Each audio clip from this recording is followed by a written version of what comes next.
Well, boy, you checking in. We in Chicago in these streets in the trenches. Nigga, shout out to AHumbleSoul. He and this bitch came to the crib to interview big folks, man. Let's go. AHumbleSoul, we checking back in, man. Another exclusive. You know what I'm saying? We back in the rack with it. Big folks in front of the camera. Where we at right now, bro? We out here in Humble Park right now, nigga, in the rack, cooling. Oh, for sure, for sure. Boy. Man, appreciate you chopping up with AHumbleSoul, dog. Like, I've been following you for some years. I know you was locked in with Lil Mouse, you know, more than a decade. Well, I guess around a decade ago or something like that. But more so recently, you've been like a social media star. I mean, you on podcasts, you going back and forth on IG Live, so on and so forth. So talk about just the resurgence. You tapped in with Bandman Kevo. Like, what makes you kind of step from behind the curtain and get back into the light again, dog? Shit, just having fun with this shit. You know what I'm saying? I've been in this shit for a minute, watching this shit. Just having fun with this shit, really. You know what I'm saying? Finding other ways to monetize situations and just new lines of income. Just that's why I be a number nigga. I just want shit to keep adding up to bread. You know what I'm saying? Then, you know, trying to help everybody else see that, you know, you could crack jokes with this shit. Not even just jokes and all this shit, but you don't have to take everything so serious, you know what I'm saying? Everybody not gonna die after every end of every conversation and all that shit, you know what I'm saying? And people got different opinions, you know, so, you know, I just been sitting around bored, you know, nigga made a lot, did a lot behind the scenes to where it's like, a lot of people that do shit behind the scenes right now, I mean, will have done things behind the scenes and they get their flowers or the people flaked out on them or the situation they passed. I'm pretty sure they wish while they was up at them times or making sure that, whoever they was promoting or pushing or investing in was up, that they pushed their sales too at the same time, because when that person fell off or go they separate ways or whatever, you'll still have you. You know what I'm saying?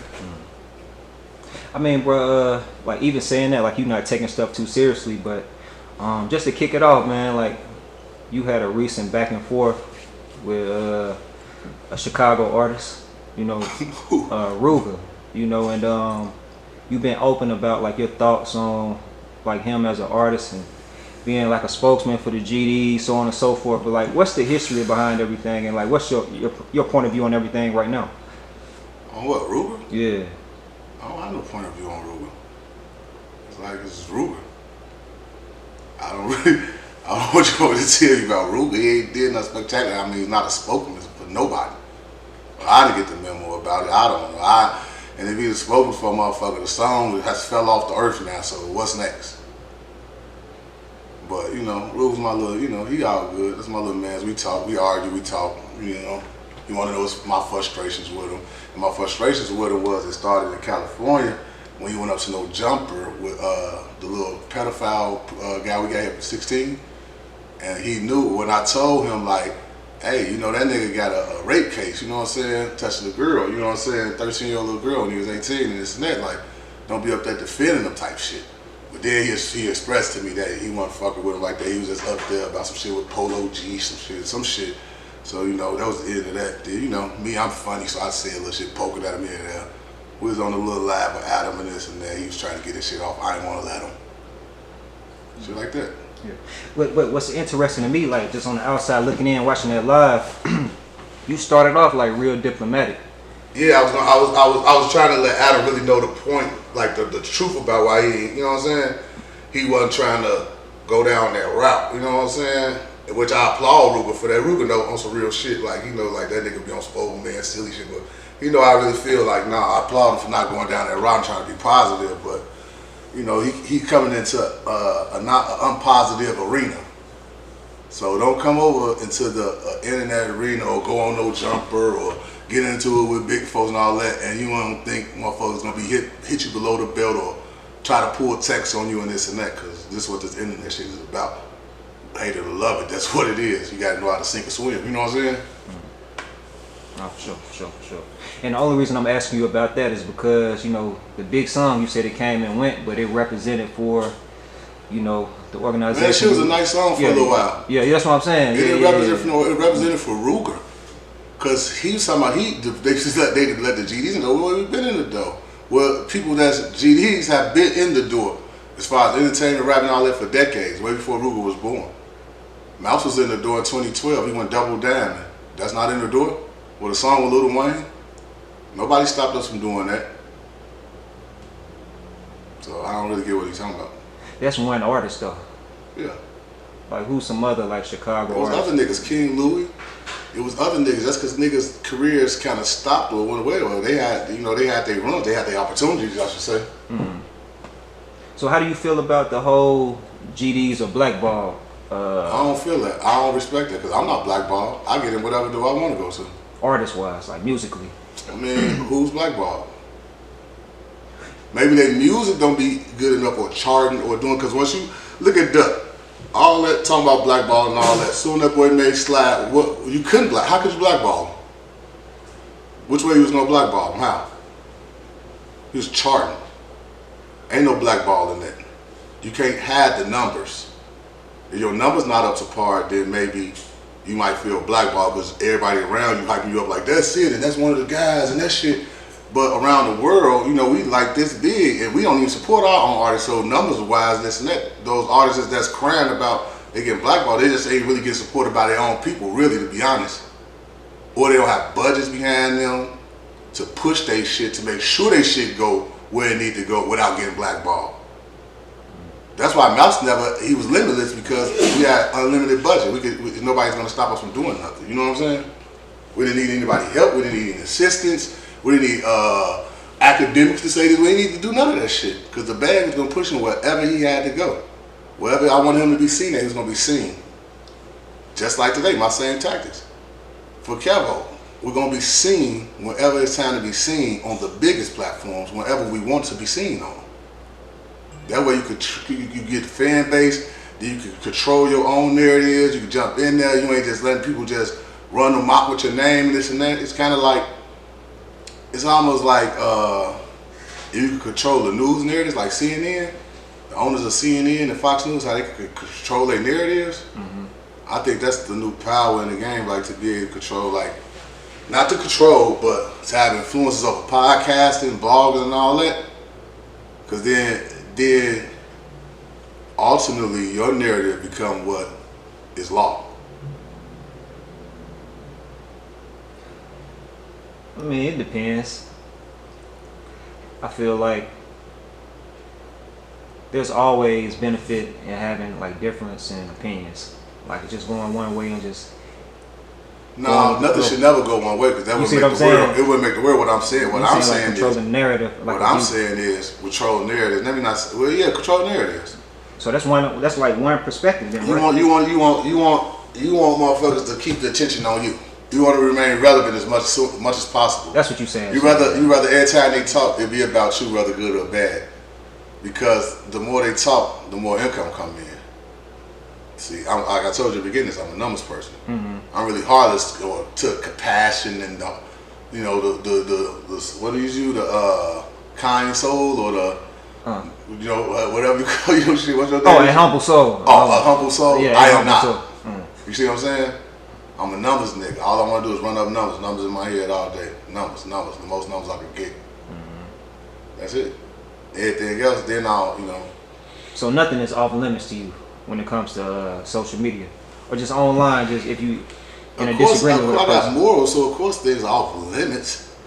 You know what I'm saying? But as far as like, what do you mean? Because like, put me in a scenario. What you mean? So if you get into it with a dude like Ant Glizzy, and you talk about nothing's off limits.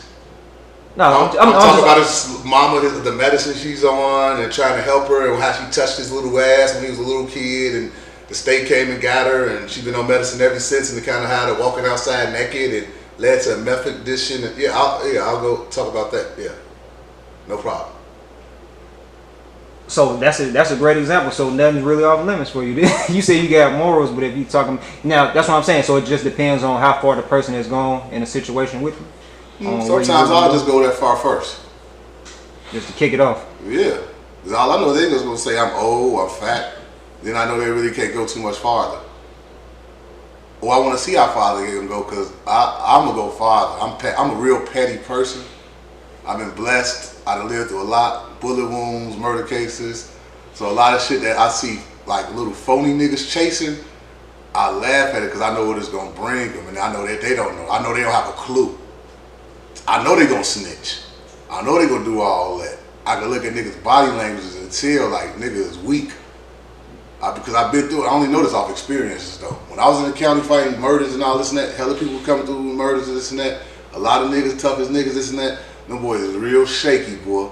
When you hear 100 years, natural lives and all this and that, then you get to see in the nigga eyes how they really change and the fear really, you know what I'm saying? And then you get to see in that niggas don't really believe in God. Because the only reason why I walk around fearless ain't because I'm no killer or this and that. It's because I know how strongly I am with God. My life is proving that. Beating double murders. I got shot close range 6 times with a 4.5. Close range through my neck, all that. You see me, I ain't fucked up. I'm cool with being fat. My doctor always told me too, Charles, so I need to hear this too, though. I'll make sure you see this. He told me this in 2006, I got shot up 6 big ass 4.5 shells. He said, you know what? I swear to God, my doctor told me this. He said, if anybody ever made fun of you being fat, you tell them this. It saved your life. So fuck them. So yeah, when I got shot up, those big ass holes, they weren't doing nothing but tearing up. It tore up all fat. Except for the ones in my leg. It broke my leg, but that's back together.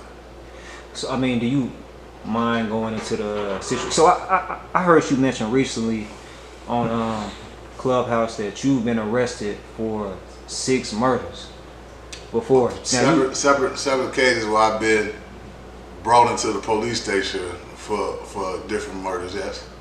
Now and walk right out the station, not nothing to do with them. You know what I'm saying? Or nigga name get tossed in some shit. This is what I want to ask you. So you've been vocal in the interviews you've done about the situation where you were kidnapped, and you know you had to do what you had to do to get up out of that situation. Mm-hmm. But aside from that, can you touch on some of them other situations?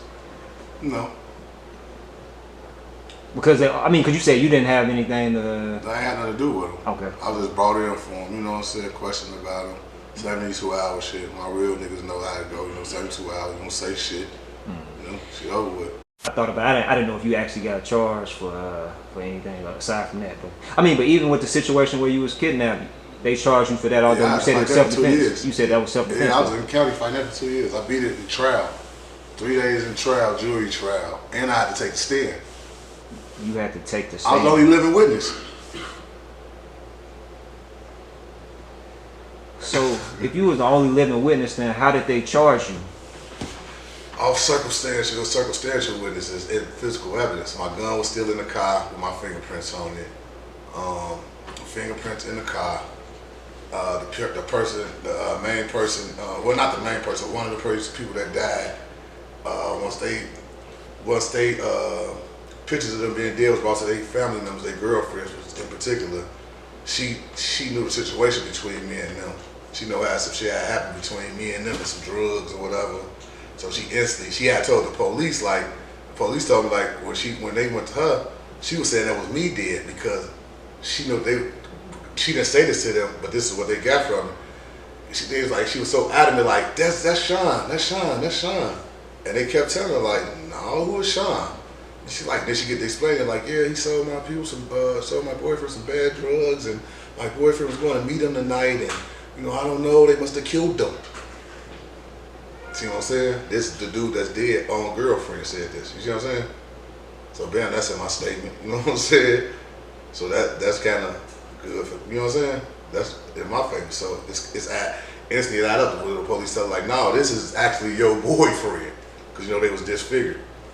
And they were skinny guys. They was real little, but they had bodies that had swelled up big as mine. So it's like she was like, oh. So then she turned around from saying that, oh well, Sean must have killed them, and like, oh, you know what I'm saying. So now, you got to find out who was Sean. He in that building down there, this and that. It's the next morning.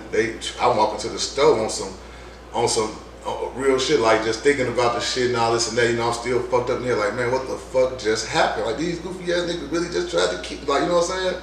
They really just did that shit. Police right on me, bam, I'm walking to the store on some I forgot what I was going to give me some blunts or something. Walk to the store. They just pulled up, mic me, boom. Old girl had pointed me out of shit, and she was like the circumstantial witness the state had. Now, mind you, her statement in the beginning, that's Sean. he got into it with my guy about some bad drugs or something about some drugs. They must have killed him. Why would you just say that? The police said, did they tell you that? What happened before they left the house? And guess what, bro? I'm gonna give you one. This bitch works for the Durkison building. You know what the Durkison building is? The FBI building here. Lost her job and everything. Drug tested her, dropped dirty, lost her job, then had to come sit on a double murder trial trying to defend some niggas that was, I hate that I'm, like I always say, I'm 43. At the time, them niggas was 38, 39. I was 17.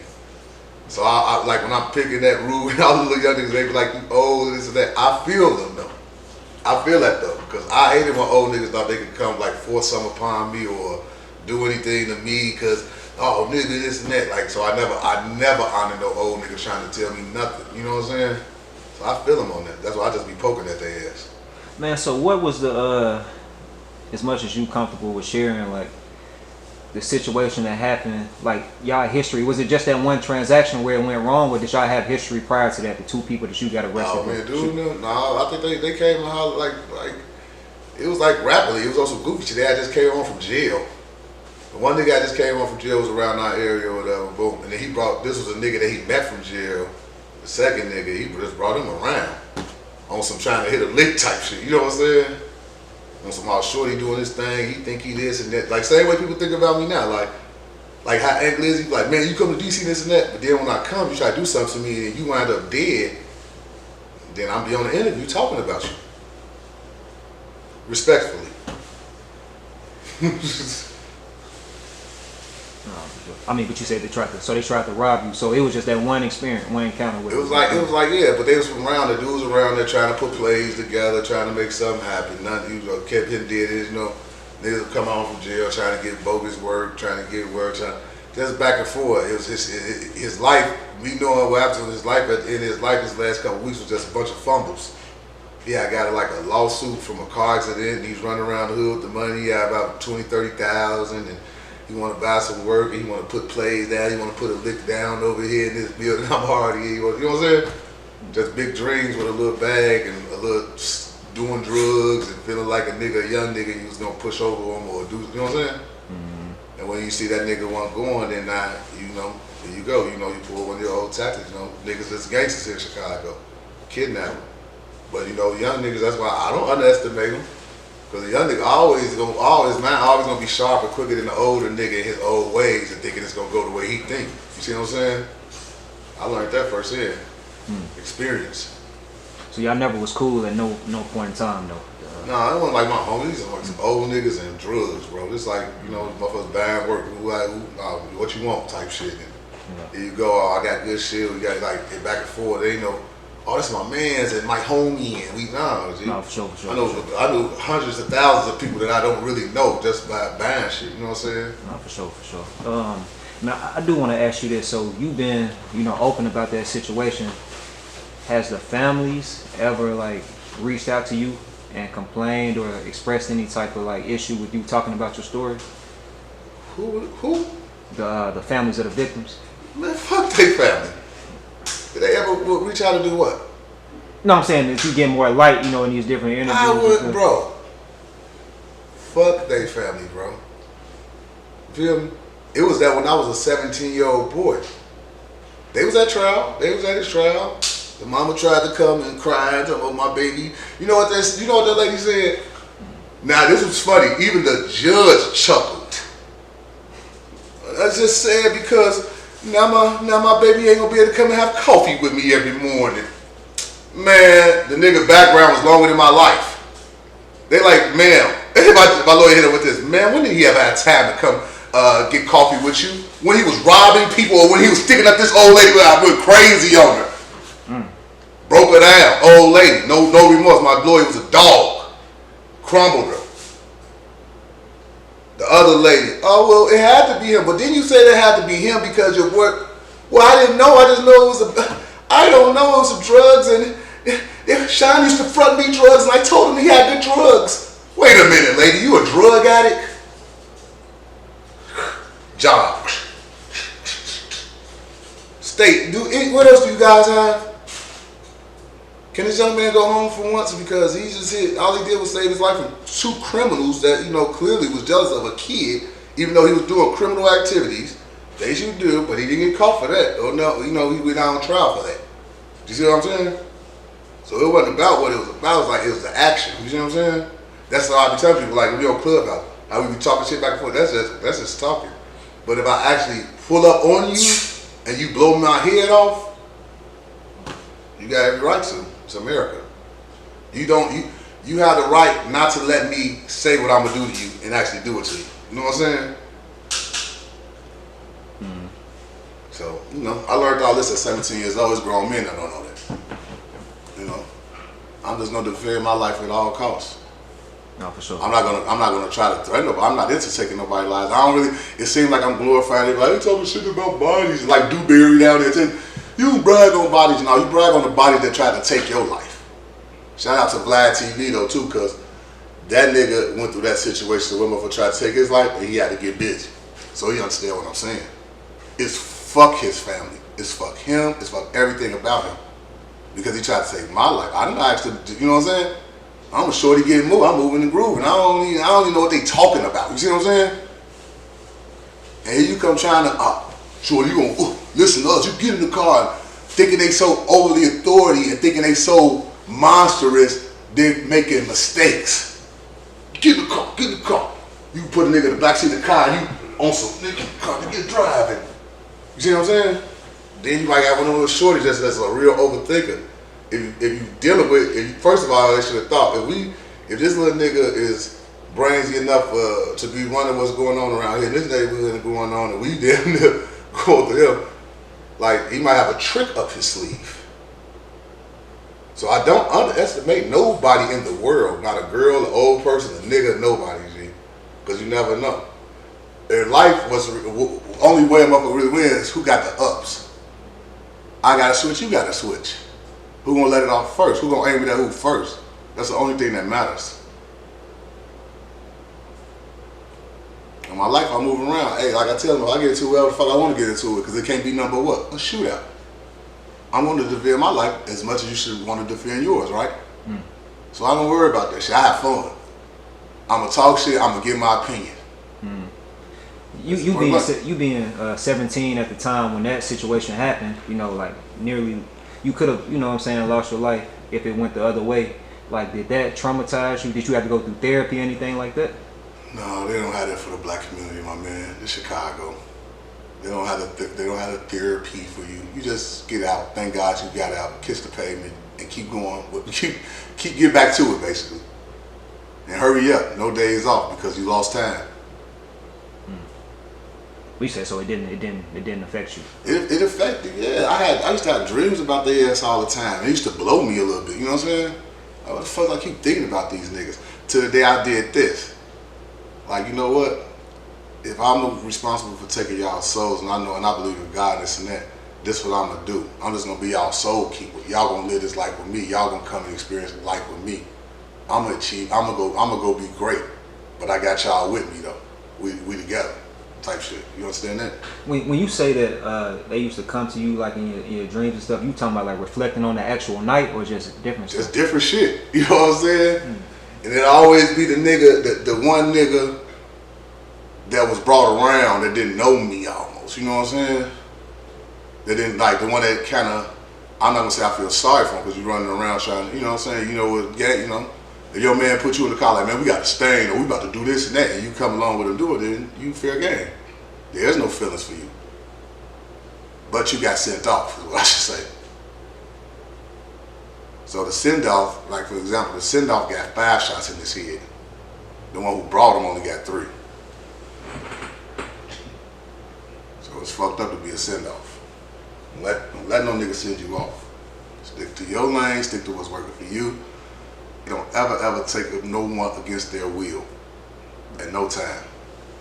I mean, big folks, bro. Let's take it back to the beginning, man. Like, outside of the music, outside of the controversy, all of that, bro. Like, coming up in Chicago, like born and raised, like what section of the city, like what was your household like and all of that? It was cool, shit. I'm from the low end. We live in a place called South Commons, is between the Dearborns and the PCs. Well, really, we was connected to the PCs. Prairie Courts, right there down by high school. And my family, we was decent shit. Like my granddaddy worked at the post. I lived with my grandparents. My granddaddy worked at the post office. My grandma was like a nurse, like for the old people and shit. And then it was like all us in the house though. Like my mama and all of them, this and that. So that's how we came out. Like came with my cousins, like my brothers and shit like that in the crib together. My one cousin, my two cousins, one a girl, one a boy. But my mama, then my cousin, his mama died. She got hit by a yellow taxi cab. So in 1991, this on some real shit. 1991, imagine, look how we living, right? His mama get killed. We all live in the same household. This is my cousin, like our brothers. And a yellow taxi cab hit her. So people that know, for like adults, the kids, all that, they ain't gonna understand. But when that happened, my cousin got awarded them like $6-7 million. So from 91, financially, it been like.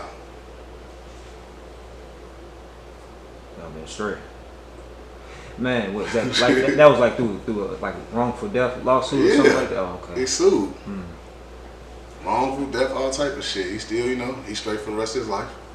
But back then, of course, he gonna make sure his family's straight. You know what I'm saying? We was all straight. So we was getting cribs, and about like 94, we was already like, we were still in the hood, but the money, it took time to come. And when it came, we got big cribs in the suburbs, shit like that. But then it's like shit. And he was doing shit like going to college. Motherfuckers still in the streets though, but I had financial backing than anything I ever wanted to do. So would you even say your upbringing was poverty stricken then?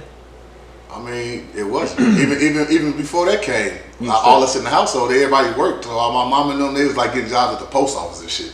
So we was mic'd up. We was like little drug dealers, 8 and 9, going to school with all this. You know what I'm saying?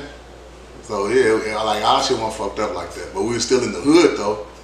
But we was that family in the hood that everybody be like, yeah, like they got everything. Well, let me go help Miss Taylor with her groceries because she gonna give me a dub, and like I got them, make sure they straight, and you know what I'm saying, anybody gonna do nothing to them, and it always kind of been like that. You protect the bag, right? Shit, it's been like that forever. Man, I done interviewed a handful of people who they on the upper south side now, but they always talk about the low end.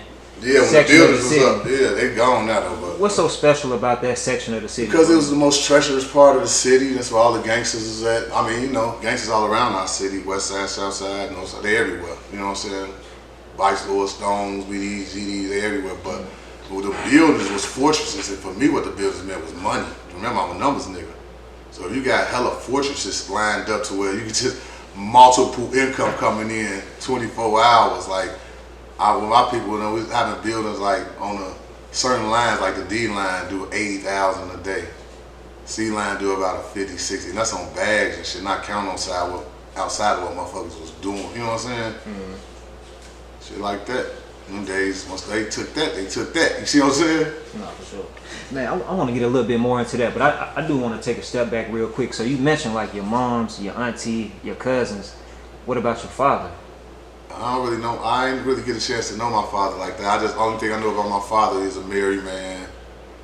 Come around here and there type shit. When I was in jail for my murders, he wrote me one letter, and when I got out, I went out to eat with him and my mama. He was kind of all fucked up and doped out, and that was the last time I seen him. Last time I told my mama was like, he died. And it was like that. So no relationship. My granddaddy was my daddy though. No relationship with him. I ain't need one. I had a real strong granddaddy. One of them real mean ass. One of them granddaddies, everybody, you couldn't even look at him too long. Like, this nigga just like a mean dog. You know what I'm saying? But he was smart. He taught us a lot of real gangster shit. He was a nigga that used to shoot pool from 47 and like drugs and all that over there. They used to be shooting pool with Red Fox and gambling, people like that, and sticking niggas up and doing shit like that. Then he got one of the post office jobs way back then. I'm gonna keep saying the post office, people in Chicago that's old, that know, like that was like being the dope man shit. You making bread like the post office niggas. Sure. Your rent paid, your condo paid, the kids got shit for the summer. Yeah. A lot of people have post office jobs. Yeah, they retired from post office. Man, you talking about like making paper, man. I mean, and I was just curious about, what I'm saying, your father, but yeah. Yeah, 8th grade education, no father. Yeah. 8th grade, you dropped out. Eighth grade, yeah. After I ain't never wanted. That was cool. Remember what I told you happened in '91? Oh, that paper came through. Yeah, what was on some other shit. But my cousin went to college and all that, but he wasn't doing shit. He was just going to having fun, going to Florida. So I got footage, like freaking footage of like 94, 95 when I was 14 and 15. Footage like a grown ass man down there, iced out, riding new trucks, like living a life. Remember what I told you happened in '94, bro? 7 M's came, so it's like shit. Well, it was like coming to America. It's like a spin the globe. Where we going next? Like that. As kids. Damn, that's crazy, bro. So you never ever had like an actual 9 to 5? Nah. Never. No job. No. Dropped out in the 8th grade. Yeah, 8th grade education. I used my mind as a weapon. Get to this paper. Okay. My grandma, because I got it from my grandma, because they didn't go to school and shit. Back in them days and shit, my grandma was Arkansas and them, like, if you think about it, they didn't never go to school. But one thing they had over what we got nowadays with the technology and all that, they had common sense though. And my grandma always told me, if you could possess this one skill, you're gonna make it past a whole bunch of people. I always have common sense. You could joke, you could do this, you could be bad, you could be this, but if you got common sense, you're gonna outslick a lot of people in the world. Simple as that. You need to know math, you need to know reading and comprehension. Everything else is what history, science, and all that shit. Unless you about to be a stargazing ass nigga or some type of weirdo or something like that, then all you need is math, because you need to know the numbers. Reading, because you need to know how to fucking read, and comprehension, because you need to understand what you're reading. Then what else would you need? Once I had that, once I understood that, it's cool. Shit, 8th grade is all I needed. I went to St. James. I went to a Catholic school, but it was in the middle of the projects. It was in the Dearborns. Where the MC was at, I was a GD. We just had to walk back. It was crazy shit. And shorty. I never got touched. I was just one of them shorties. I was always kind of like protected by the older niggas and shit. You know what I'm saying? But I had friends that we used to have to walk from school. They got attacked by MCs, got beat over the head with bottles. Like little kids, like 3rd and 4th grade, getting beat by grown niggas and beat with sticks and all that. One of my little niggas, we was in 3rd grade, I never forget. Man, they jumped on his ass, and he came in the classroom, half his fucking jaw was hanging off his face. What? 3rd grade. We like, damn, they got cut his face open. Damn, to the 3rd grade. So early on, we was already like, you know what? Hell no, a little pistol, little 20s. That's when my niggas that's my age, 22s and 25s and shit started popping out. You start hearing a pop, pop, and then niggas thinking, oh shit, you know what I'm saying? Now that shit going, you know what I'm saying? Well, I come from when the motherfucker might have a little 22 and let it off one time, everybody scared and running. Now you let the motherfucker just stand right there, eat that. You know what I'm saying? Try to kill your ass. So I come from a different time. Man, so you said, so y'all was banging in elementary school? Hell yeah. Do you know what I'm saying? 3rd grade, my homie TT come in, have his jaw missing. Like, what the fuck just happened to you? Then shout out to my nigga Bud, because he was an MC over there. He a Stone, but his whole family was all MCs over there on 29th. And that nigga, man, he tried to stop it, and he did everything. His little pal, these are 3rd graders hollering at grown gang members. I'm in there, we hollering at our little MC buddy. Like, man, you need to go over there and holler at them. Look what they did to TT. Now, we in 3rd grade, nigga. Like, man, like, bro, like, go over there, like, what the fuck you think this do to TT? These are 3rd graders politicking, nigga. Man, go over there and holler at fam and them. I'm already hollering at folks in them. They already come to bring the 22. See what I'm saying? Like, TT came from the Robert Taylors, but he moved to South Commons because his mama married a janitor. And, you know, back then the janitors, they worked in the complex. I guess they got deals on the cribs or whatever. So they moved from Robert Taylor's and moved to South Commons. So he was new in our neighborhood, but I knew him because of school. So our niggas wasn't trying to accept him and treat him like a goofy, but he wasn't no goofy or none of that. He was really a monster. And he was from the Robert Taylors. He was just living down there with us now. So the niggas in the Dearborns knew who he was. He was in 3rd grade. Just like they already, so they caught him, whooped him, fucked him up. That had fucked us up. From there, we was on some gangbang shit right there after that. Like, hell no. Elementary school, that's crazy, bro. All this when they got plugged GD then. After that, like hell no, we got to get put on because TT, they was like, he ain't from down here. They always protected me. I was born down there. They know my mama and all them. My mama went to jail for niggas from my area. You know what I'm saying? So I'm different. I was really born in it. Then it's like, all right, 93, y'all got this type of time going on and this and that. Time to come to one of them sessions, you know what I'm saying? And then bam, when they put me on, when they, holler at me, plug me, they plug TT down there, you know what I'm saying? And voila, like, the niggas ain't have to worry about getting chased by the MCs no more. In 3rd grade. 3rd grade. So prior to that, nobody in your family wasn't connected? I mean, I just told you, my mama was going to jail for them niggas. My mama them Blackstones, though. They come from 45th and Cottage Grove. So that's not, yeah, that ain't. So they moved down there when they was like still young, though, then started having kids, you know what I'm saying? But in their teenage years, they was from like 44th and Champlain and all that shit. That's different, though. Yeah, but they still was just like the type of people that, you know what I'm saying? Cool with motherfuckers in the neighborhood, you know what I'm saying? Looking out for motherfuckers. Mm-hmm. Shit like that. Mm. So motherfuckers look back out. So when they start having kids, you know, we from there though. We really from there. We done seen niggas move, go, come from other projects, build in this area. You know, we was there. Mm. So we seeing it like damn. Grew up in that shit. Me and my one cousin Kareem. Yeah. So you mentioned, so that's in the early 90s. That's in the 80s. I was born in 1980, so by 90 I was 10. Oh, okay. I thought you said so. Yeah, I was born in 1980. So all my 80s and early 90s to 94 was down on the low end. After 94, we had the bread, nigga. We moved. We had cribs to Country Club Hills and shit. Oh, so this was in the 80s when you became GD?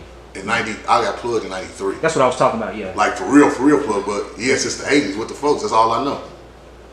I grew up with them. I grew up watching their ass like, damn, they about to go to the park. I was the shorty like sitting there with the ball, like, damn, where they going? Niggas marching to the park, big like, damn, look at woo-wah. They was like superstars, nigga. Folks in them big as hell, scary as hell, the scariest niggas in the world. It's a shorty that's sitting there with the basketball, shorty in the mobile jumper rope. Like, damn, what's wrong? You see some faces looking scared and niggas hurrying up, getting to that park. Boy, you like, damn, I want to go to the park. Man, I want to know what happened. Then you might see a motherfucker come back with a fat eye or a big mouth, or you might see motherfuckers coming back moving fast, like, damn, it's about to be a war. Like, hey, shorty, y'all going to the crib type. You want to be a part of that shit? Like, man, you down there like, man, I ain't going to the crib, boy. I'm about to come with y'all, folk. They hell no, shorty, get up out of here. And you like, man, hell no, folk. I'm about to be a part of this shit. Then shit like that started happening to us in 3rd grade. Like, damn, like, folks just got attacked and shit. Who do we supposed to go to? We in 3rd grade. We supposed to, but they see it in us, we nutting up like, nigga, hell no. So they created a shorty account. Like all 13, 14, 15, 16, you know what I'm saying? Then boom, then shit, they gave us our shit in South Commons. We was plugged, we had our shit. They blessed all us, like, damn. Mm. And from the beginning, you had like the heart and the reputation, you know what I'm saying? No, I always been the same way. I always talk shit. I was a shit starter. I like starting shit. I like to see what's gonna happen. I don't know. I was a troublemaker. My mom was like, "You just a troublemaker." That's what they're just like, man. Yo, this is a troublemaker. Like that. Like, get two friends to fight. We hanging out together all day. I just tweak like, man, folks, why is he gonna steal folks' wing like that? You like, huh? He's still on you now. I'm laughing and I'm like that. He's an instigator. Yeah. But did you ever get into a lot of like rumbles, like yeah, I had a fight when I was a shorty, but I was always bigger than everybody. I was like fully. What's the streak? What's the record? On some fights and like shit? Winning and losses, yeah, wins. See, I ain't had a fight since the 80s. We started shooting towards like 91. I don't know shit. As a shorty, I was a bully, so I was just punching niggas, they don't fight back. Whooping on little niggas, beating them to death, little bitty niggas, like treating their ass. You said BDs? No, I said beat not like I ain't even lie to you. When I was in school, when I was a shorty nigga, there wasn't even no BDs around. It was either GD or MC. You know what I'm saying? That was it, bro. That was it. Well, I mean, that's the section of the city I was in. There wasn't nobody else around there. Matter of fact, we had a BD. He was like from 70 something. And he was our friend. His name was David. Came to St. James. I swear to God. And he was the first shorty that we knew. They had a brother that was in the gang and got killed, and it was sad. We was all at the school crying and everything. I think we was in 6th grade by then. Now mind you, with the fights and all, like how the LA niggas talking about the fight, we was on that mode. Catch a phase. To about 6th grade, to niggas come to school talking about they was walking to school with their brother and he just got his brains blew out and he don't know what to do. He just came to school because he don't know what to do. After you get to hearing that shit, and by then we plugged, so it's like, man, we could do something about it. Like we don't have to sit back and be like, oh, it's nothing we can do, or we're just gonna cry and kumbaya. And I was like, man, let me holler at fam music, because that shit bogus as hell. Like coming to school, having to hear that one of our little homies, he's sad as hell. His mom, they don't know what to do. They just feel like, hell no, where y'all from? What's going on? Boom. But them was the good old days, because then you could holler at a big homie, and they could politic and see, and a nigga like, oh, you killed somebody's son, and on some goofy shit, and they'll get up with that person, you know what I'm saying?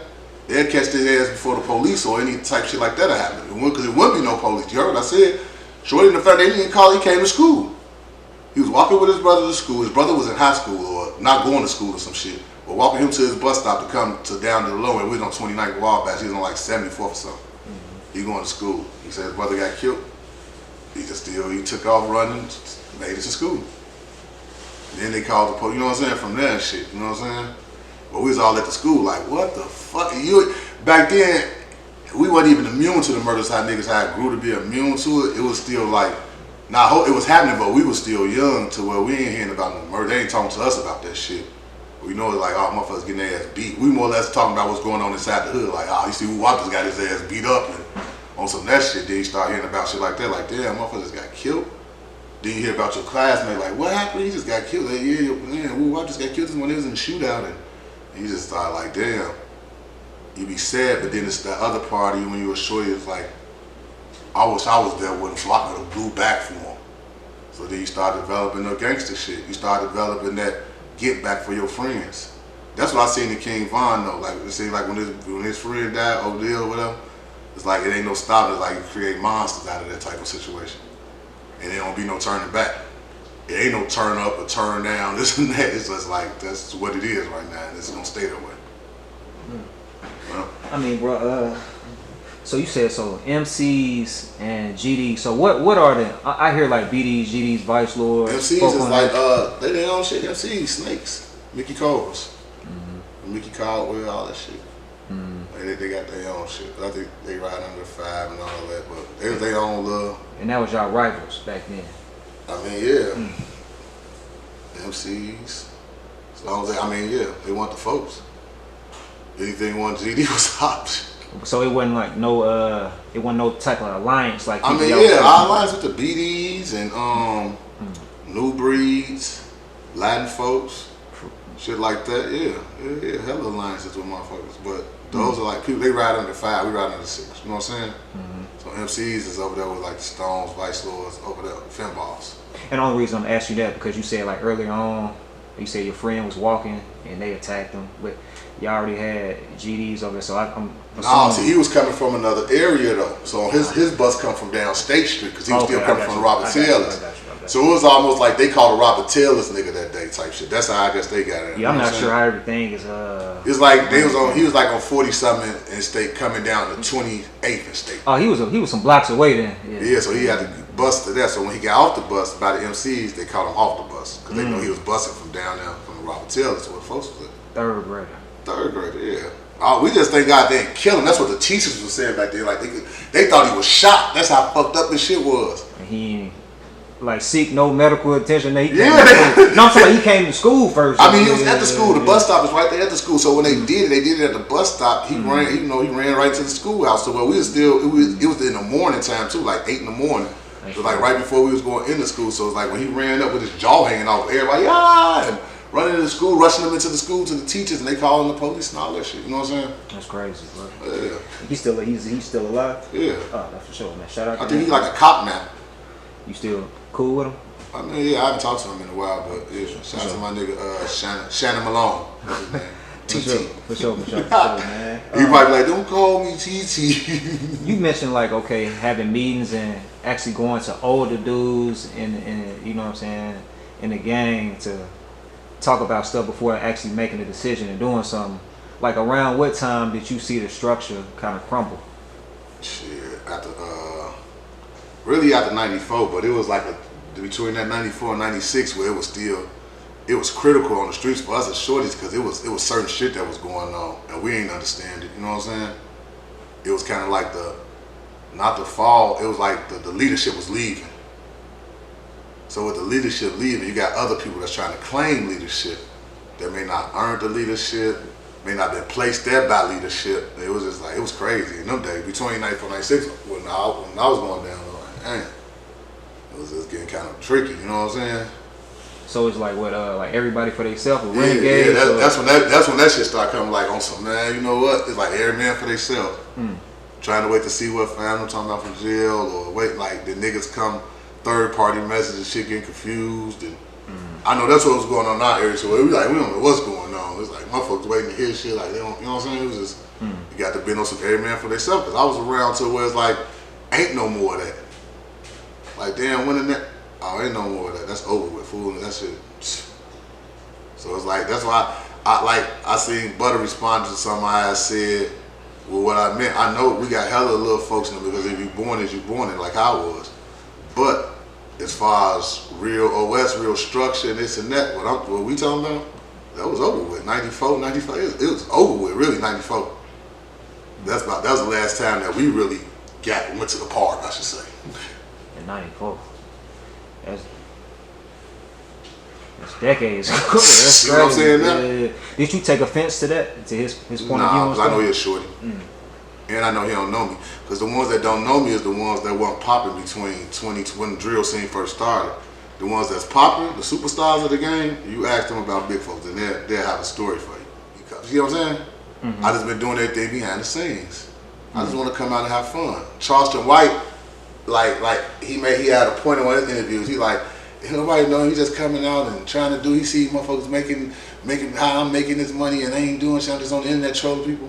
So I'm like, he was right. But why am I leaving money on the table? Remember, I'm a numbers nigga. I don't like leaving nothing on the table. Nah, for sure. So I'm gonna go get that as a content creator. We're gonna do podcasts, for sure. Big folks reactions. We're gonna do this type of shit. It's gonna work. Cause I'm at that age, and I got the experience through Chicago. I really did that. I really walked through that. I really made money. See, a lot of niggas might have been gangs, did this and that, and pulled triggers, but that's almost the easiest thing you could do here. That really almost don't even get you respect. Not from the area I come from. The area I come from is about who could go get that bag. It's cool to be able to do that because you're gonna have to do that anyway if you're in Chicago in the streets. You don't not have to worry about that. You're gonna get your chance to prove yourself. I was told that in '93. Oh, you gonna get the chance to prove yourself. You don't gotta worry about it. It's gonna come one day.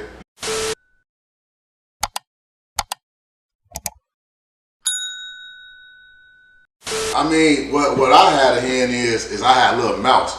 And Lil Mouse was second to Chief Keef at that time, 2012.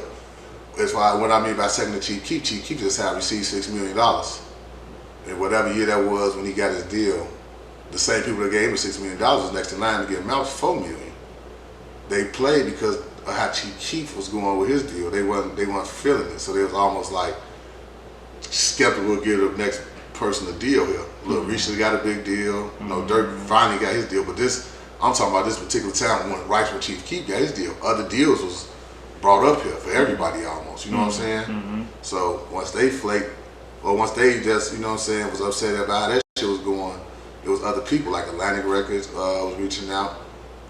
Then Birdman reached directly to us, like, man, don't talk to nobody but him. Like he wanted us, you know what I'm saying? So I don't know how Mouse ain't signed over there. Like how hella bands they get signed to cash money and this and that. Like honestly, I could say it's probably for this and that reason, but 100% I can't say. I just know communication stopped.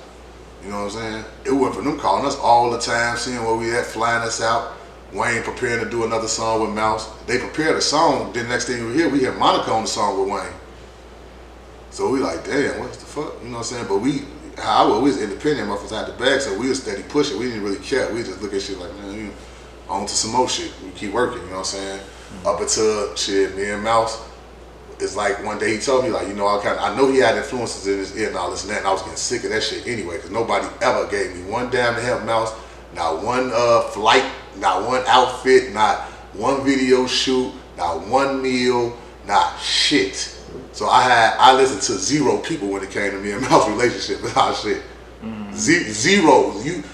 Mouse will tell you, like, no, it wasn't nobody. He's the only one that could come ask me anything about you. You know what I'm saying? Nah, shit. So I guess the frustration probably settled in on a young man that was about 14, 15 at the time.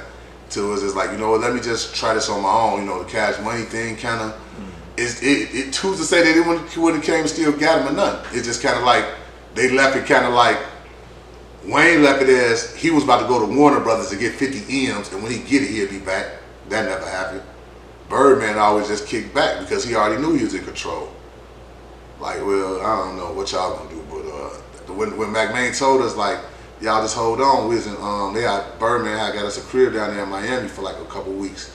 And he was like, after we had to meet with him, and we're like, all right, we're gonna wait on Wayne. We'll go to this party tomorrow with him at Club Live, you know. And he was like, all right, cool, well shit, I'm about to get on this jet and go see Mayweather fight. Like, you wanna go with me, big folks? And I told him, no, I'm gonna wait on Wayne. Next time I seen Birdman was at Onyx Strip Club in Atlanta. And he was with JoJo Capone. And he looked at me, he's just like, what up, Ram? He's like, yeah. And I just looked like, damn, I should have got my stupid ass on that plane with waiting on Wayne, little dumbass. Knowing he ain't in control. You know what I'm saying? And that's something you regret? Yeah. I mean, probably for Mouth's sake. My shit never fell off. I mean, my life stayed the course. So it's like for Mouse, it probably, maybe if I just like overly, if I wasn't so cocky, I guess, because I had my BMF brothers with me, I had what I had going on. My brother's one of the richest niggas in Chicago at the time. You know what I'm saying? It's just like, man, I don't have to. You know, I'm different. I ain't have to, like, nigga, okay, the 3 million, okay, that's $1 million for Mouse, $1 million come back into other bands, and $1 million for them to market itself. So, all right, that's how I was going to do the money. Now, if anybody else had any other plans or anything, I don't know. You know what I'm saying? Birdman felt like somebody said something else about money or something like that, and it wasn't what we mapped out, then that could have threw shit off. I don't know. You know what I'm saying? It didn't happen, though. That's all we do know. No, for sure. But you still got a relationship with Birdman and Wayne? I mean, I never had the relationship with Wayne came through Boo from Boo and Gotti. So that was a direct connect to him, like call Boo, he'll put him on the phone right there, being main Boom. Because that's how he knew about Mouse, because of Boo. Boo showed him to Mouse, you know what I'm saying? Showed Wayne Mouse. But then when the connection with Birdman come from my BMF family, then it went a little deeper at our meeting that when we finally met each other face to face. But I don't know if that was a negative because like I do business now in the position I'm in, it's like if you show up to me and you got too much force, it's almost like, nigga, what do I fit in at?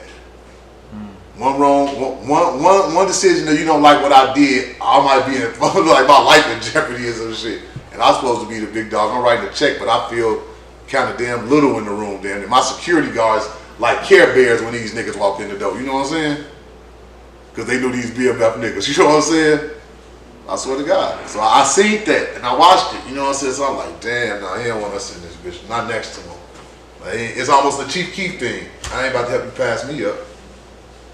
So I get it. You know what I'm saying? I never took offense to it because it's like the song say, if you can make one situation, or if you're responsible for a situation happening, you should be able to do it again, right? For sure. So here I go with Kevo. And on top of Kevo, here I go with the character Big Folks. Character. You see what I'm saying? But you was Big Folks before all of this though, right? I was Big Folks in fucking 91, nigga. That's what I'm saying. Yeah. So it ain't just like a personality. Why not create him as a character? This nigga that did all this shit and all that know all these stories and all these fights and shootouts and stabbings and this and that and murder cases and that. Why shouldn't he be a character and get a voice? Monetize, get some paper.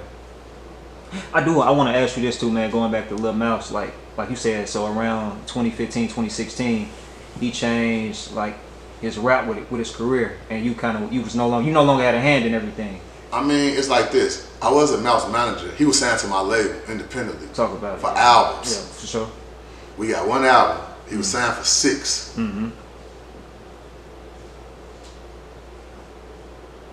So the other 5, yeah. So yeah.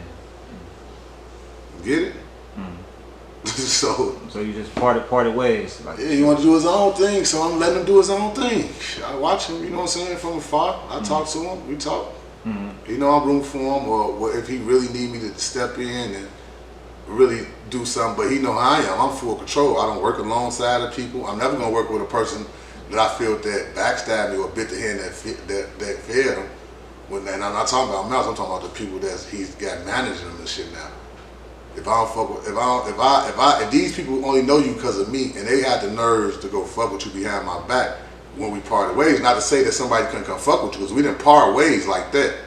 Like, oh no, fuck him, fuck no. He was upset, did a bunch of shit, made diss songs, but he was a kid. I knew that. He'd make this song, we still on the phone talking about it. You know what I'm saying? Like, what, you know, whatever. You know what I'm saying? I feel it because I raised you so high in the air to fall so far down. It hurt. You know what I'm saying? It hurt. I get it. Oh, for sure. But I still love him. And Mouth So Young, like I tell him of recent, you know what I'm saying? You so young, you can still, shit, it's still wide open for you. You ain't no old nigga. Let's think about how old Durk and them is. Mouth still damn near 10 years on your deal. That's crazy. And they was tight at one point in time, right? Yeah, like family. Durk still like family. You know, he just reached new heights. He gone. Chino gone. Chino dead. D-Thing dead. That's like family. You know what I'm saying? Like me and Chino was cool. D-Thing, and what I mean by cool, like we talked on the phone. We linked up about business situations. They gave me advice what I should do with Mouse. Any plays, big plays came through with Mouse because Mouse was the second biggest, like Chief Keef. So when Wiz Khalifa and them was showing up in Chicago and Gucci Mane and they wasn't calling Durk and they was calling Mouse. So hey, call Durk, shot him. Tell me about to go do Wiz Khalifa, should take Durk down there. All this shit documented, all this shit on YouTube. I did everything I could for the city, for the folks and the BDs and all this shit, music wise. I don't care about the rest of the niggas in the street. I know I can't save everybody. I ain't no Peachtree nigga. But as far as this money we was chasing in the drill scene, like it's a song that Mouse has called Vanessa. You go look it up. He had King Louis. This is the only song that I know that King Louis and Durk on together. During the middle of that war, I think King Louis got shot up maybe six weeks later. But they was in the building, they was in the house together on 107 Cottage Grove. I brought them to that house. Louis had Crump with him. I told him keep Crump crazy ass outside because he was the reason why I felt like a lot of shit was going on. Durk came with D-Thing. I think he had Chino with him. They came. They won't move by none. There's probably 1 million BDs around the perimeter, which you can see it. You know what I'm saying? And me and Mouse. In one of our trap houses, AK on the table, and we sat there like grown men. And they talked, and they both said it wasn't them. They didn't have beef. It was they inner circles going at it with each other. King Louis had Big Homie Doe with him, his manager. He was with him. And Chino was with Durk. They were all businessmen. They all had businessmen. That's how Durk where he at right now is no surprise to me. We knew he was going that way back then.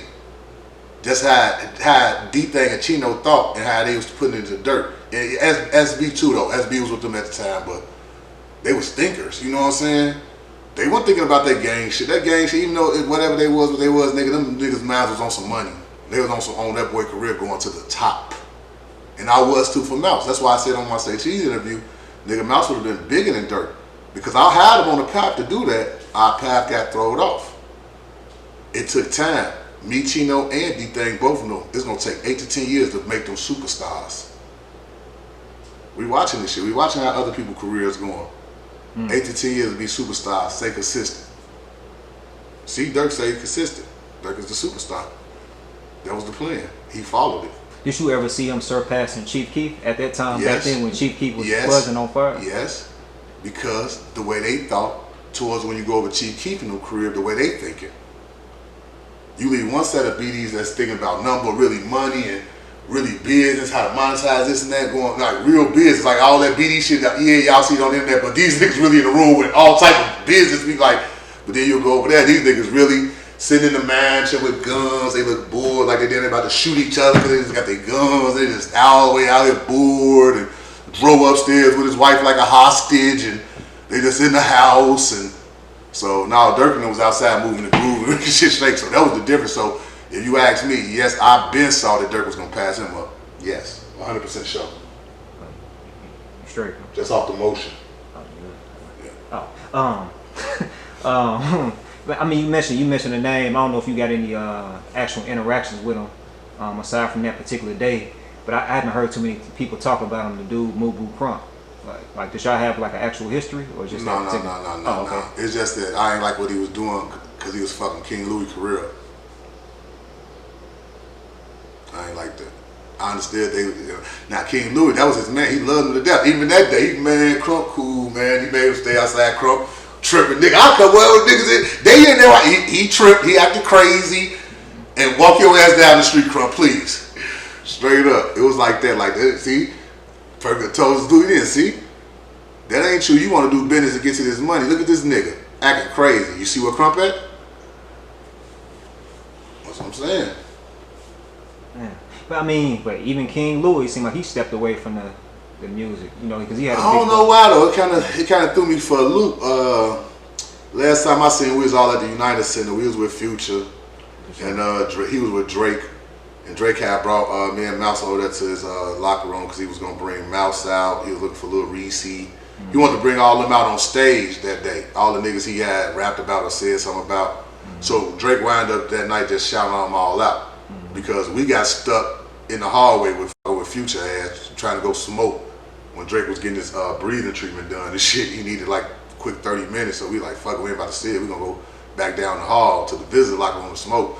And when you're in the United Center, once you do that, it ain't no niggas in control. You got the police outside, like, hey man, don't come out the hallway. It's Drake walking, this shit's over with. It's strict. So Mouse missed the opportunity to come out that one time because he was the only one really there to come out on stage with Drake. So Drake just shouted all their ass out that day. No, for But sure. King, that's the last time I seen King Louis. He was with him then. I'm like, man, he had the OVO chain on. I'm looking like, oh, you gone, huh, motherfucker? Yeah, he tied in. Yeah, you gone, huh? Yeah. But that's the last time I seen him. I ain't really heard nothing else more. That was after he had got shot up and shit. So I thought like they was back on the move. But you know, I ain't heard shit else from him.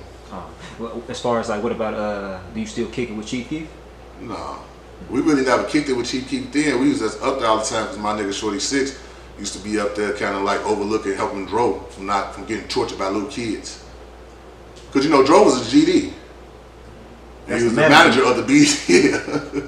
Him and Peter Pan and China Mike and Mike and all them used to be up there. Chief Keef first team, and when he really was Lil Sosa and making hits and all that, that was his team up there.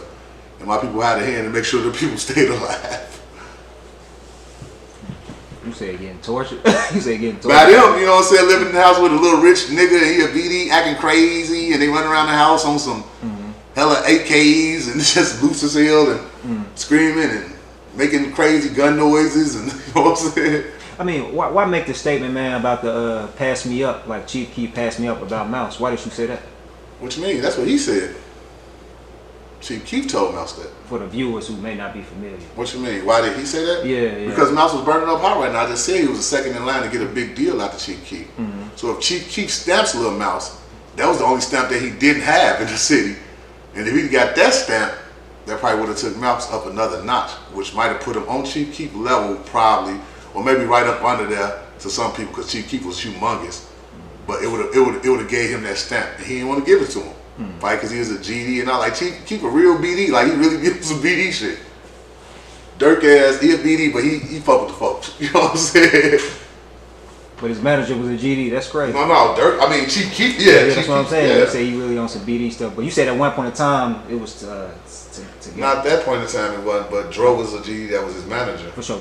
It wasn't like he was gang banging like, oh, I'm a big GD and nothing like this, but he was a GD. For sure. I don't know whatever happened to Dro either. It's like he kind of disappeared out first. I guess he made his M's and got the fuck on. Yeah. And his little family.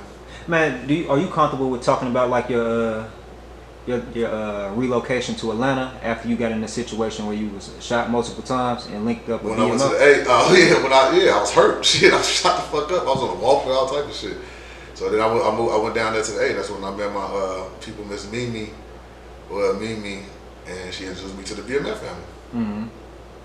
She got an American Gangster about her. She Trap Queens, season 3, episode 10, Demetrius Harris, and that's what my story with the BMF motherfuckers began with her. No, for sure. Now I was talking about like the actual situation leading up to that. What you mean? With me getting shot up? Yeah. What you mean?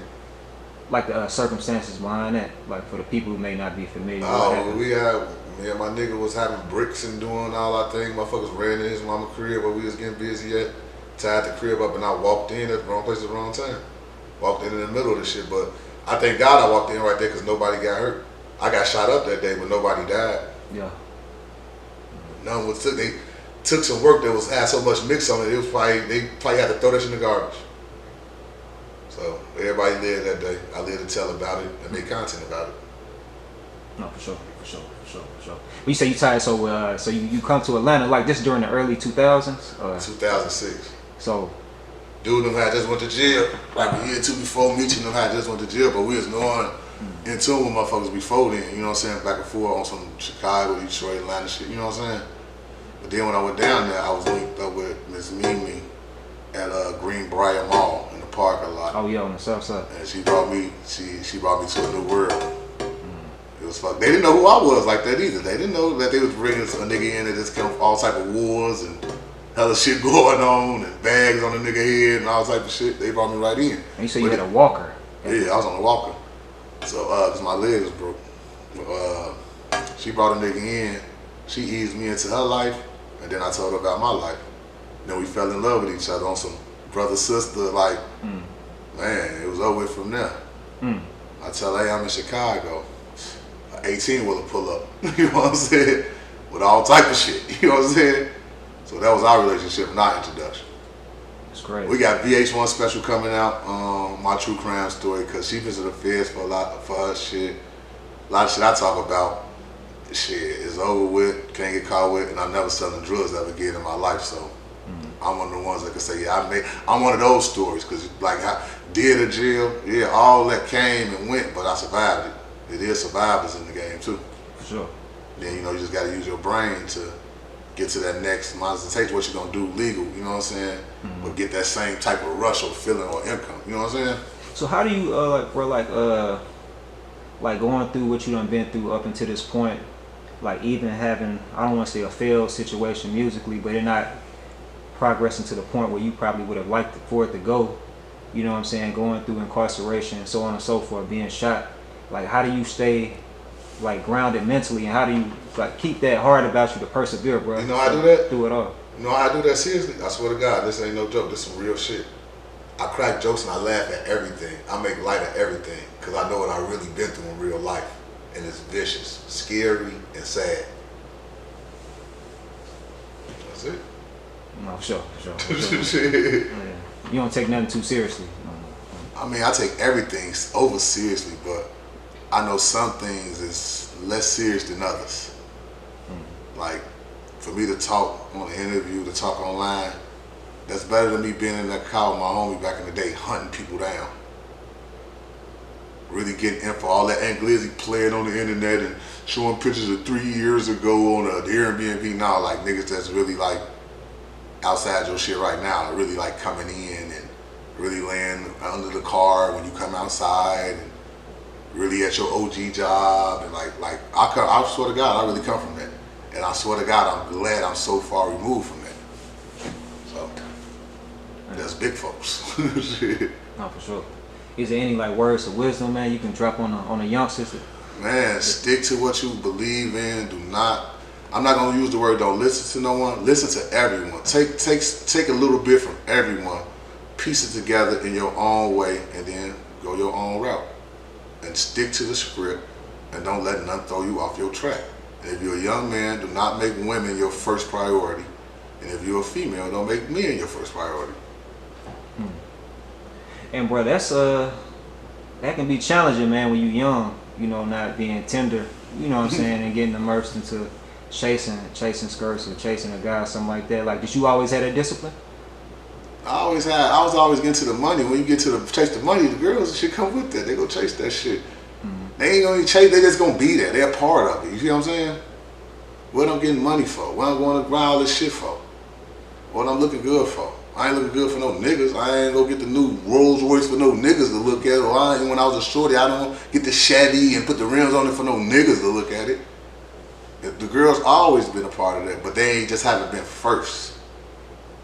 They always gonna be in mind for sure, but just not fucking first. No, for sure. You know what I'm saying? For sure. How did you link up with Kevo, man? Chicago. Just like Durk, just like everybody else. Because you know some people say they not familiar with him being. They full Chicago. of shit. You know what I'm saying? If they say they don't know Kevo, they either wasn't in the streets or they wasn't in that scamming world. Because you ask a scammer from Chicago about Kevo, if they like him or not. Now, if you ask a pedophile ass cameraman that wasn't in the game, that might want to be a rapper back then, but nobody took notice to him or nothing happened for him, then he might have a different opinion. He might say, he ain't even for real. but then he might be from Maywood talking about Chicago. See what I'm saying? And for the people who not familiar with Chicago, that's like a suburb? Yeah, it's a suburb. So it's out on the outskirts? Yeah, it's not Chicago. It's Maywood. You say you linked up with him from Chicago. But yeah, but Kevo from Chicago, his mom and them had money. His daddy from the Ickies. Like, it's I don't want to put too much out there because he got a real documentary coming out. Oh, for sure. For the naysayers and all that, and it's kind of big, but his daddy gonna be on them. His family on them. His first baby mama's on them. His kids. All the things the naysayers have to say about him, it's like, it's just gonna be fucked up because they're gonna be like, oh, he's not from Chicago. No, he's just not a bum from Chicago. His daddy was from the projects. Matter of fact, his daddy's from the Ickies, his mama's from the Hillians. That's the low end. His mama got money. His mama came up, started buying stores and all this and that. By the time he was 8, she owned stores in Indiana, in Fort Wayne, Indiana, in the malls and shit. So they moved out there. From 8 to 6, what do you say, from 8 to about 14 or some shit? Then you know how it go, get into it, mom's got men problems or going through whatever she going through. He back out here with his daddy and them. Where's his daddy? In the Ickies. He don't want to move there. It's crazy that he's trying to stay there. So now he house to house working little jobs, and here comes the scammer. Somebody introduced him into it, and you see him today, right? No, for sure. You know what I'm saying? Man, you come across as somebody who's, I don't want to necessarily say like guarded, but like you in your people's corner. Like, does it bother you when you witness like people come out with the allegations about them, from the cooperating to the any of that type of stuff? No, because I like mystery. I like, remember when shit started. So I like it because it's like, damn, they really think that they don't know. I seen this paperwork 6 years ago when he first went to jail, nigga. How you think the folks who was in there, like, why would my people be looking out for him? Why would my people be anywhere near him? Or they all in there. Oh, they been had this shit this day one. So all the rooms and all that, it got started from a nigga that was jealous of him, that really tricked the Woochie nigga, what everybody in the city know about. See, real niggas know real shit. He was the real rat. So people didn't know Kevo. Unless you're a part of certain situations, like a real money situation, this and that, then you will know him. But if you kind of like lower level and just like a bum on the block and this and that, then you might not know a nigga. You might not be in tune with the money. But the niggas who know, they know. But a lot of niggas knew Kevo like as like one of them niggas. He was the first flashy car packer, I should say. The first nigga you see with the Rolls Royces and the Lambo through Chicago for sure. Sitting around in the yellow Lambo through Chicago, you're gonna be noticed. He didn't do that in Indiana and all that. He did that right in Chicago. I took notice. Nobody never robbed him. Nobody never kidnapped him. Not to say they weren't planning or trying. I done heard plenty. I done heard his name on the chopping block a million times. Nothing ever happened to him. Why? Because he always used his brain. And the one thing about Kevo, like you say, his money keep him out of reach with people. When you're like, money don't matter. Well, money can have you some place that a nigga without money can't get to. But remember, you can still reach back to where they at. But they can't reach to where you at. You know what I'm saying? Ain't got enough money. Oh, for sure, for sure. Man, paying attention to your social media, bro, like you share a lot of photos of food. You know what I'm saying, on your story. I know you say you was a bigger dude. You got into a situation where you said you had like a kidney transplant, so you lost weight. But aside from that, so you always been into like fun lean. All the little boys out there drinking all that lean, they gotta be careful. We were doing that shit early 2000s. Oh, that's what led to you having a kidney transplant? Yeah, shit like that. So you gotta be careful when you're doing that. Like addicted to it? You was like? I mean, yeah, like we just bringing that shit through, drinking that shit, having that shit. We used to just drink that shit straight out the bottle. We didn't even put no pop to it or nothing, just off that shit. So this is like during the whole scissor, the syrup culture? Yeah, all that shit, like the beginning and shit. Yeah. I don't think I knew that, man. So at one point in time, you was a heavy lean drinker. Yeah, heavy X pills, heavy lean. My story with the lady I'm talking about with the BMF shit, we made $1 million off X pills right here. Right here. That's what our story on my true crime story is about. Her supplied me with, it was $1 million worth of pills. Of course, I didn't make an M. I made, about a couple hundred out of it, cashed out the rest. But what I mean, she was back on 18 with her. She was right downtown in the presidential tower, was cooling. By herself. All them other BMF niggas in them, I love them, this and that. But when it came to her, she come by herself. She don't need no security and she come fearless. And she ain't dealing with nothing but men. So I know real monsters, you know what I'm saying? Real monsters. How the girls be having a big fat Louis bag, the one for $1,500. Yeah, she had 2 or 3 of those full of bread. Like you need some help, lady. Like she just little one trying to get there and waiting on the 18-wheeler to pick up. You know what I'm saying? Shout out to my lady, Miss Mimi, man, a legend. Did you have like a relationship with like Misha, Tia? Nah, with me and Misha relationship came while he behind the bars. Because now with her came all the BMF niggas, which came my partners to even do Mouse. This before Mouse, remember? Talk about it. So they gave me the info. Like, man, y'all, you see Chief Keef up there going crazy? You need to get one of them little boys up there like that. You know we know everybody. This is why you hustling. They give you the idea to jump into the music game. Shout out to my little nigga, little twin, little evil twin. His brother is the other twin. He's the president of Motown. That was my partner too in this Mouse shit. From BMF. Man, go get one of them little boys from Chicago. We just gonna turn them up. What did y'all see? Big folks came and got a nigga from Chicago, and they turned them up. But you said as far as like T and Meech, you said that's from like since he. I knew them. I never met T before, but I was introduced to Meech and talked to him numerous of times on the phone due to Big Cuz, BMF Big Cuz. I don't heard that name. That was my partner. He was the one that was in Chicago with me. Big Cuz was here for a year straight. For real. Living his bitch, chilling, going to get his coffee, like just living regular life, helping me with the Mouse situation. And what I mean by that, like calling people like T.I. and yeah, Mouse is getting kicked out of school. He need go to private school, and the T.I. like, yeah, I'll put the money up and see what his mom wants to do, and like those type of calls. No, for sure. You know what I'm saying? Did you have any relationship with Blue Da Vinci? Yeah, Mouse had to stay at Blue Da Vinci crib. Actually, that was the time I talked to me too. And he was like, just take it. That's when Blue and his girlfriend was kind of big in the music industry or whatever. The girl he was dating at the time or whatever. And he was like, me, like, take him down there, let him work down there, because he had London on the track stand down there too. So he's like, go on, lock Mouse in the room, lock him in the house with them. So we down there chilling. Me and Shada running around having our way. But we got Mouse locked in. Mind you, Mouse is like us though. He a shorty, but he don't want to be locked in the house on those two. He want to be outside, riding the porch, trying to fuck on some grown hoes. He almost ain't got time. So it's like, no, it's like trying to discipline him and have Meech and think like, no, just leave him in the house. And Blue Da Vinci over there telling him, no, this is working. Mouse don't respect him. He's like, man, he a goofy. His bitch treating him any kind of way. Man, get me from over here. Like, nigga can't smoke right here. Nigga can't. He like, Mouse a shorty, but he understand the power of the household. Like, you know, his daddy dominant male. You know what I'm saying? Big folks dominant male. So when you go to Blue Da Vinci house, his bitch almost telling him, you know, don't sit the cup right there. And you don't smoke in that room. And he kind of too shorty off. Like, man, get me from over here, big folks. What am I doing? So I had to tell Meech, like, yeah, that shit ain't gonna work, folks. Do the hoe. And he told me, like, yeah, he kind of soft, but you know, put something else together for you. Then you see Lil Meech, only time he ever been in Chicago was with Mouse. Well, he wasn't with Mouse. He came to see Kevo when Kevo came home from the feds, his party. Lil Meech came, his mom let him come up here for that. And we kicked it with him then. But Lil Meech and Mouse met when they was 14 years old down there in Miami with Kodak Black in the studio. They was hanging out, those three.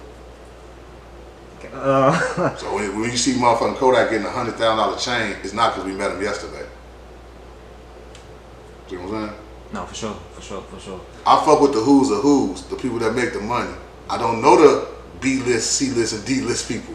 And they wouldn't know me either. You know what I'm saying? I'm only dealing with shit that's worth shit.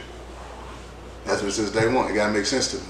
When you said that about Blue Da Vinci, when you talking to Meech, did he tell you then about the whole controversy surrounding his name? No, we had no time for that shit. It was just like, man, it was just like real quick, like, oh, okay, well, yeah, it ain't working. All right, well, yeah, he is kind of a goofy, but that was prior to. Now, matter of fact, I swear to God, Big Cuz even told me, like, yeah, Meech know, he's like, yeah, trying to put a gangster ass nigga over there, shorty ass a gangster over there with Blue Da Vinci. Yeah, that ain't gonna work, man. Yeah, we gonna find somewhere else for him to go, cause he know the dude was like a little soft, like he know us, you know what I'm saying? These his little people. You know what your people is, you know what I'm saying?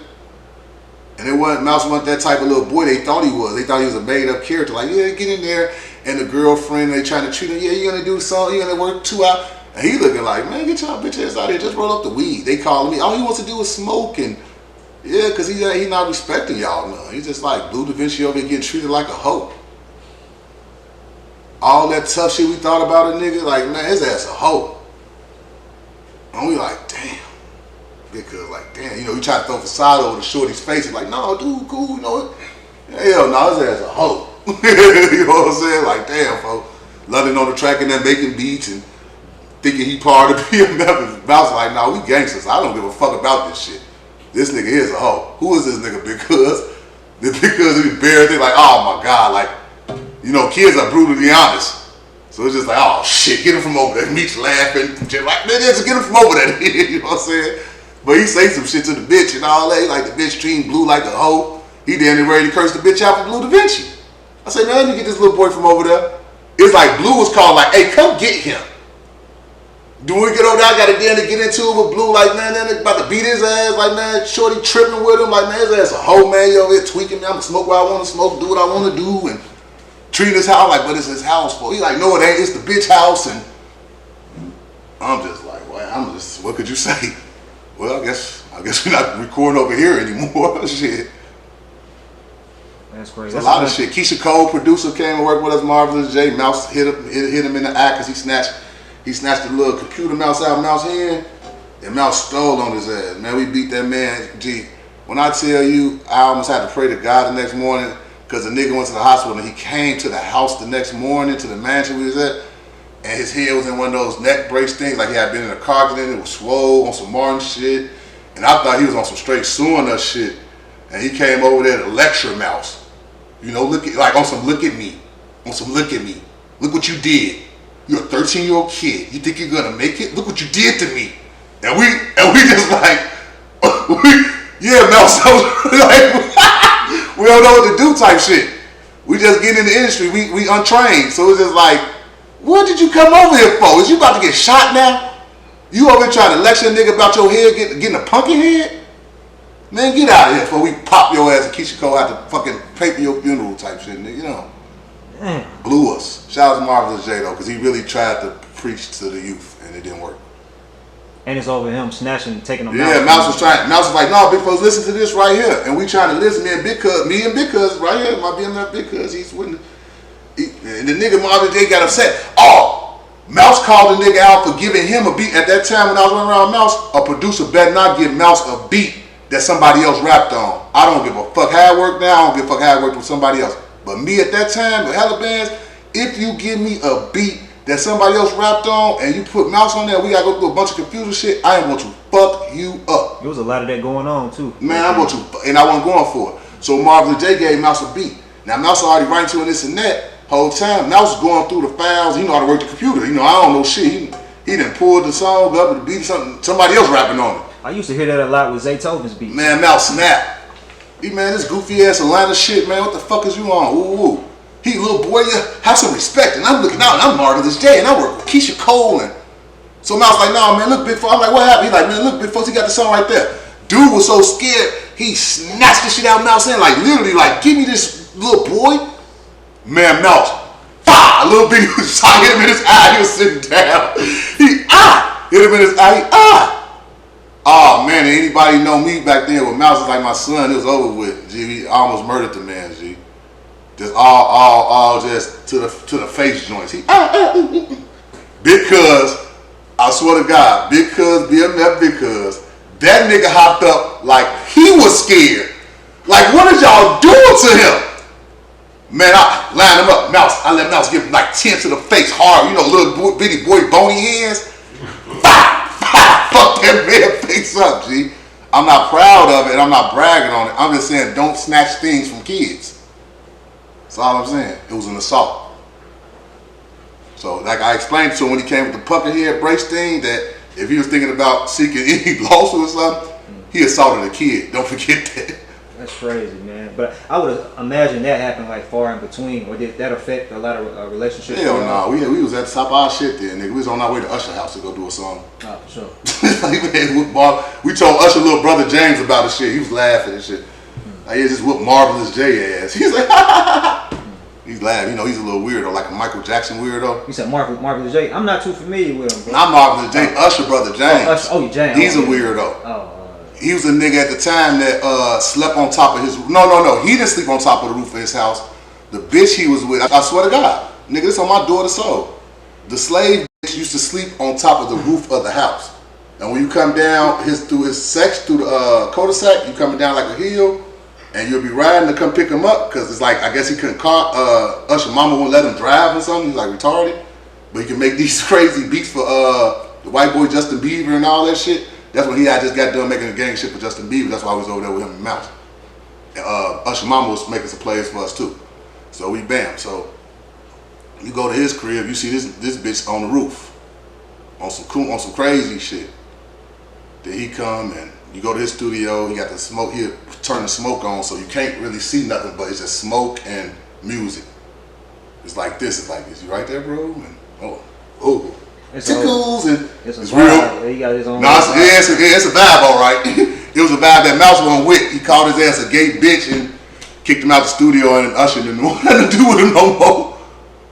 But we had the advantage because Usher Mama had took Big Cuz and Mouse to a fashion show, and you know people in Atlanta that know BMF Big Cuz. He was like a ladies, like the ladies love him. Like he was like looking for BMF, like he the one that the pretty boy to him now. So Usher Mama was on him. So, you know, even though her sons was weirdos and this and that, she still was trying to have to connect. I think she wanted to give Big Cuz some of that pussy.